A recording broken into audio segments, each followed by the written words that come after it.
كويس انك جيت. عايز اتكلم معاك في موضوع المرتب ده يعني تاني. لسه بالك يومين وجاي تتكلم دلوقتي في موضوع مرتب؟ بصراحة يعني يا ريس المرتب اللي انا باخده دوت يا دوب بيكفيني غدا بس، ومعقولة برضه ولا الانسان عايش عشان يتغدى بس؟ طب بص يا سيدي، انا هزود اليوم بتاعك 50 جنيه عشان تفطر وتتعشى وتشرب شاي كده، تمام؟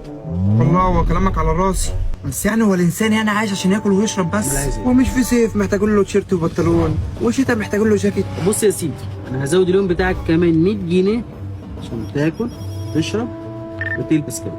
حاجه تاني كده؟ هو كده عداك العيب يعني.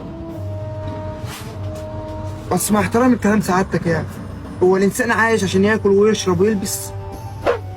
امال ايه؟ يعني في الصيف يصيف، في الشتاء يشتي، الاقصر واسوان كده.